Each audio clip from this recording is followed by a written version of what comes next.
जय हिंद एवरीवन। तो air force intake 2026 का बीएटा का रिव्यू देने वाले हैं हम लोग फेज़ 2 का। 24 जुलाई को मेरा फेज़ 2 था।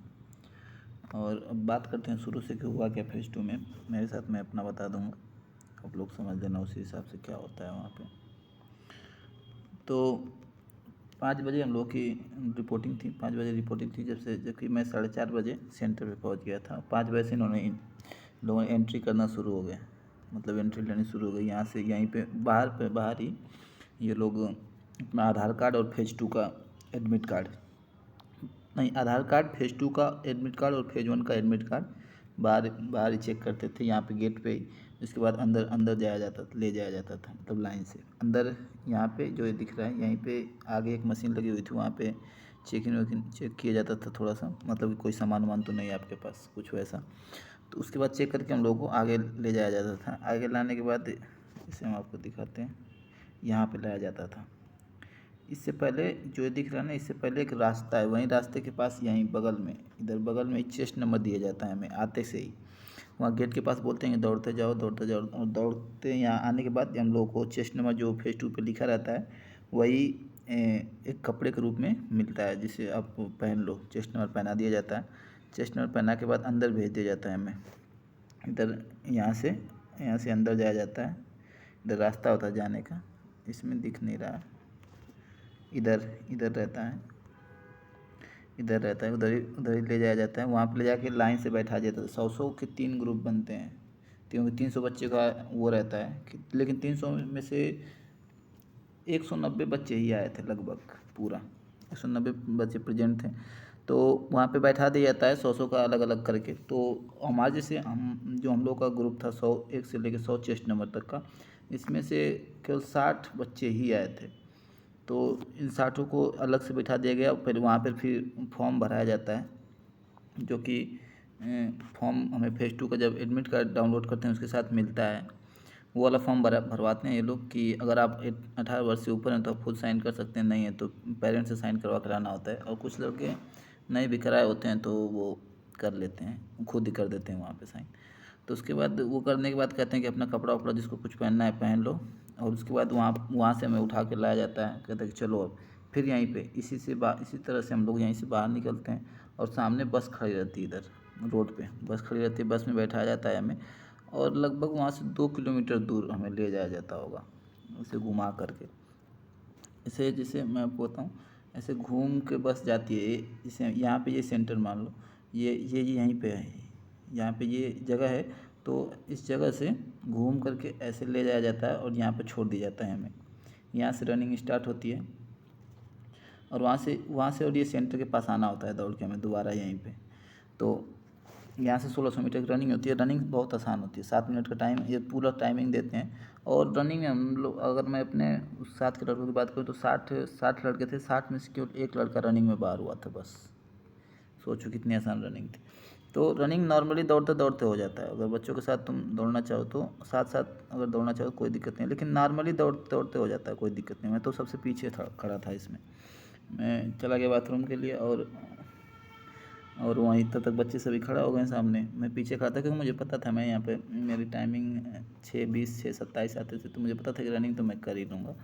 तो पीछे खड़ा हो गया। लेकिन उसने जो वो कराते हैं ना वहाँ पे रनिंग, वो जो सीटी बजाते हैं दौड़ते समय, तो उन्होंने कहा था कि लड़का तुम ये मत सोचना कि तुम्हें टाइम कम मिलेगा, तुम्हें टाइम पूरी दी जाएगी। जब तुम यहाँ से ये लाइन क्रॉस करोगे ना, जब जहाँ से दौड़ने के लिए इधर बच्चे हैं मान लो, जहाँ से जब ये क्रॉस करोगे तब मैं टाइम शुरू करूँगा। इधर मान लो बच्चे हैं, मैं यहाँ पर खड़ा हूँ। मैंने कहा सर ठीक है। तो उसके बाद रनिंग हो गया था। उसके बाद रनिंग के बाद हमें यहीं पे जब हम लोग आए तो साइड में हम लोग इधर ही साइड में सभी बच्चे खड़े हुए। खड़े होने के बाद ये घुमा करके उधर पीछे एक हॉल टाइप होता है, ऐसे हॉल है।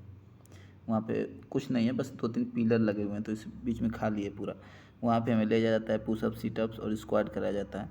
तो पुशअप में नॉर्मली 2 सेकेंड का होल्ड था, 2 सेकेंड का। हाँ, जैसे ये लोग बोलते थे डाउन फिर 1 2 अप, वैसे वो सेकेंड बोलते नहीं है लेकिन आप वो खुद से अंदाज़ा लगा सकते हो।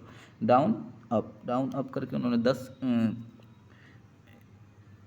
वो करवाया था पुशअप्स, और उसके बाद सीटअप्स करवाया था उन्होंने। और स्क्वाट्स करवाया था। कुल मिला के इनमें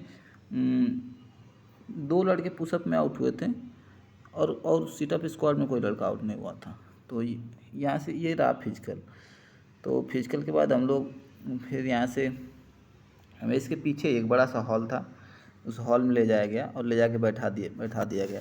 वहाँ जाने के बाद जो हमें लाने के लिए कहा गया था डॉक्यूमेंट जो एडमिट कार्ड के साथ निकलवाना था, आधार कार्ड लेके जाना था, और वो जो डोमिसाइल जो साथ में थी, और 12th की मार्कशीट जो थी, इनकी 3-3 वो बनवाने के लिए 3-3 सेट बनाने के लिए बोलते हैं, और सेट हम लोग बनाते हैं। उसके बाद SRT होती है हम लोगों की। SRT हुई जिसमें 35 क्वेश्चन था, 30 मिनट में करने थे। 30 मिनट में करने थे। तो वहाँ पे बोर्ड रहता है, बोर्ड पे टाइम लगा दिया था उन्होंने कि जिसे 30 मिनट से अब कम होते लगा, 29 मिनट 28 मिनट करके। तो SRT थोड़ा अच्छा लेवल थोड़ा ज़्यादा नहीं, लेकिन कह सकते हैं एवरेज लेवल था, क्योंकि वो क्वेश्चन में जो ऑप्शन होते हैं वो थोड़े कन्फ्यूजिंग रहते हैं। ज़्यादातर ऑप्शन लगता है कि ये तो सेम ही है, कुछ निगेटिव ऑप्शन के भी क्वेश्चन थे। 2-3 क्वेश्चन तो मतलब सभी लग रहा था कि बहुत सारे जो वो हैं लड़के इसका रिव्यू दे दिए थे, जैसे कि हम लोग मान लो तुम बाहर से आए और घर पे खाना ख़त्म हो गया, तुम क्या करोगे? चिल्लाओगे, बर्तन पटकोगे, या खुद खाना बना लोगे?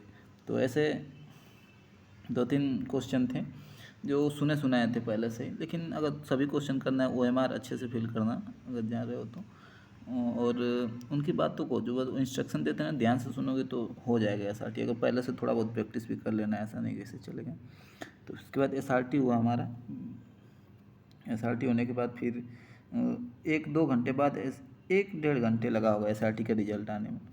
तो तब तक हम लोगों को बोला गया कि जाओ अपना नाश्ता कर लो। नाश्ते में शायद उन्होंने 60 रुपये लिया था, हाँ 60 रुपये लिया था, और पूड़ी सब्जी और अचार दिया था उन्होंने नाश्ते में। और इसके पीछे ही देता है, इसके पीछे नाश्ता मिलता है। तो हम लोग गए, नाश्ता वास्ता करके आके बैठे। उसके बाद हम लोग का SRT का रिजल्ट है, पूरे हॉल में सभी लड़के बैठे हैं। उसमें चेस्ट नंबर बोल के जिनका जो SRT में फेल थे उनको बाहर कर दिया गया, कि जिसे ऐसे बोला गया कि जिसका इसका चेस्ट नंबर बोला जाएगा वो बाहर निकलेंगे और अपना बैग लेके बाहर निकलेंगे और अपना डेट ऑफ बर्थ बताएंगे। तो जिसका इसका चेस्ट नंबर बोला जाता था वो अपना डेट ऑफ बर्थ बताता था और बाहर निकल जाता था। तो इस बीच बहुत डर लगता है इसमें जैसे सभी लड़के साथ में बैठे हों और ये रहता है कि भाई मेरा चेस्ट नंबर ना आ जाने, मतलब ऐसा थोड़ा डर का माहौल बना रहता है। फिर इसके बाद SRT हुआ। SRT होने के बाद SRT का रिजल्ट आया। लगभग 30 बच्चे SRT में बाहर हुए होंगे, यही 30 या 28 यही बच्चे थे, मैंने गिना था 28 से 30 यही थे, यही बच्चे आउट हुए थे SRT में। उसके बाद बात करें तो हाँ, उसके बाद रिजल्ट इसका हो गया, हम लोग नाश्ता वास्ता भी कर लिए थे। उसके बाद हमको ग्रुप बना के 16 का नहीं 17 का ग्रुप बनाया गया। 17 का ग्रुप बना के मैं भेज दिया गया GD के लिए। तो GD के लिए जब हम लोग गए तो एक हॉल था, मतलब हॉल नहीं, एक रूम, बड़ा सा कमरा सा था, ऐसे करके कमरा था। और यहाँ पे 2 लोग बैठे, 2 अफसर बैठे हुए थे, और एक जन कुछ बोल नहीं रहे थे, बस वो लिख रहे थे। मतलब जो हम लोग की फेयर सीट और रफ सीट मिल गई, मैं बताऊँगा पूरा।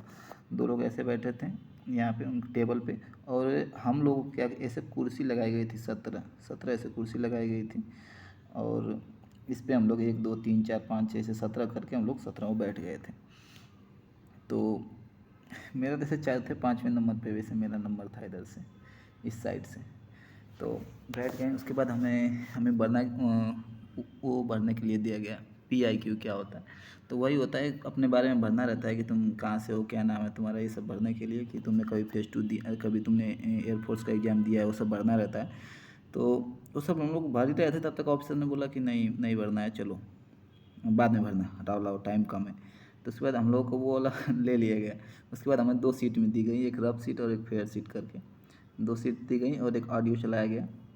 ऑडियो में हमारा टॉपिक था impact of reality show on our youth.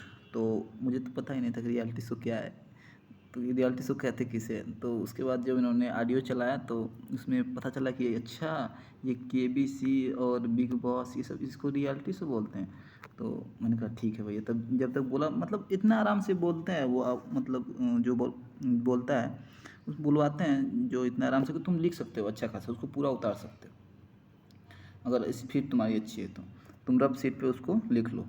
तो उस टॉपिक को लिखा जाता है, फिर उस टॉपिक को लिख लेते हैं। उसके बाद 10 मिनट मिलता है फेयर शीट पे लिखने के लिए। उसको अच्छे से इंट्रो डालो, उसका टॉपिक के बारे में डालो, टॉपिक के बारे में लिखो, मतलब उसके कुछ एडवांटेज एंड डिसएडवांटेज लिखो, और उसके बाद कंक्लूड कर दो।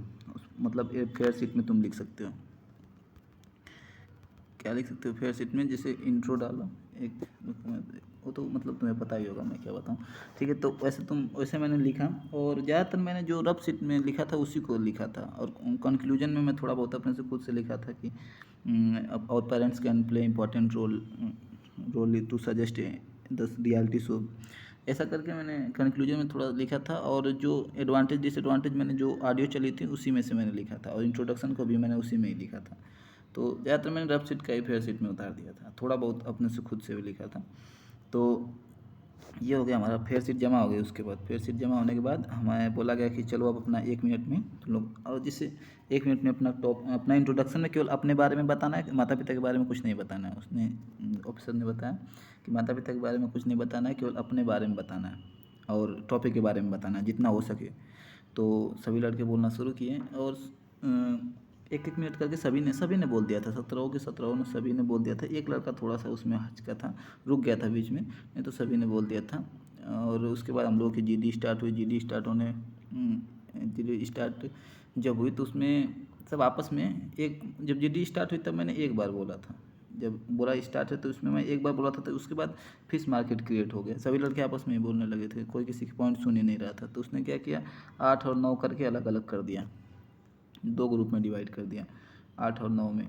तो 8 और 9 में जब किया तो उसके बाद फिर अच्छे से हुआ। इसमें मैंने 2 बार फिर पार्टिसिपेट किया था।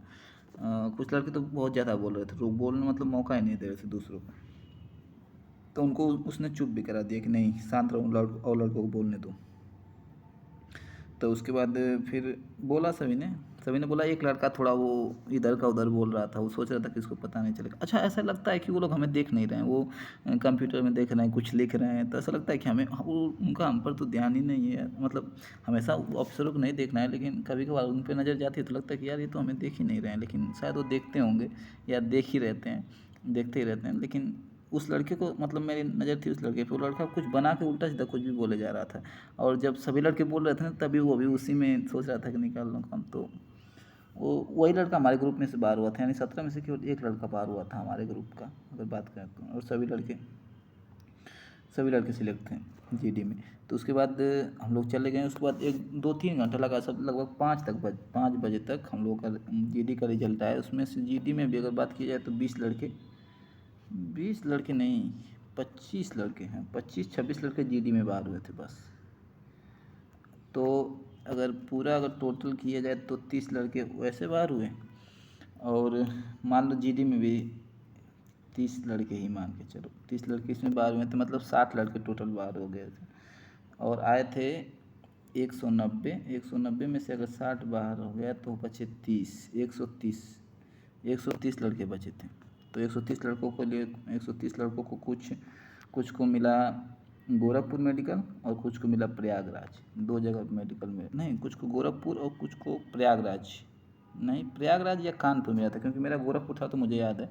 कुछ लोग को गोरखपुर या कानपुर ऐसे करके मेडिकल मिला था। गोरखपुर तो कुछ लोगों को मिला था, कुछ लोगों को प्रयागराज या कानपुर मिला था मेडिकल। तो जब मेडिकल मिल गया तो उन्होंने बताया, कुछ इंस्ट्रक्शन दी कि मेडिकल में जाना तो अपना सही से जाना, कान वान साफ़ करवा लेना, दाँत वात साफ़ करवा लेना, अच्छे से जाना। 31 तारीख को मेडिकल मिला कुछ लोगों को। तो मेडिकल की बातें आगे किसी वीडियो में बता देंगे। यहाँ तक था मेरे फेज़ 2 की जानकारी। हम लोग फिर उसके बाद उन्होंने इंस्ट्रक्शन दिया और थोड़ा बहुत हंसी मजाक उन्होंने किया, और हम लोग उसके बाद अपना बैग उठाए। 5 बजे से 5 बजे तक हम लोग थोड़ा बहुत थक चुके थे तो बाहर निकले। जो हुआ यही सब हुआ था, रिव्यू आपके लिए था। और बस टाटू वाटू के लिए, हाँ टाटू वाले बहुत परेशान होते हैं वहाँ पे। किसी का छोटा मोटा टाटू है तो बार बार उसको उठाते हैं, मतलब बहुत बुलाते हैं, ये कौन है टाटू वाला, खड़े हो जाओ, कौन है। उसको छानबीन उसकी फ़ोटो वोटो भी ले जानी होती है। तो टाटू वाला थोड़ा अपना फ़ोटो वोटो ले करके जाना, खिंचवा करके साइज वाइज बताता है उसमें, फेज़ 2 में बताया गया रहता है कि अपना करके जाना। Thank you.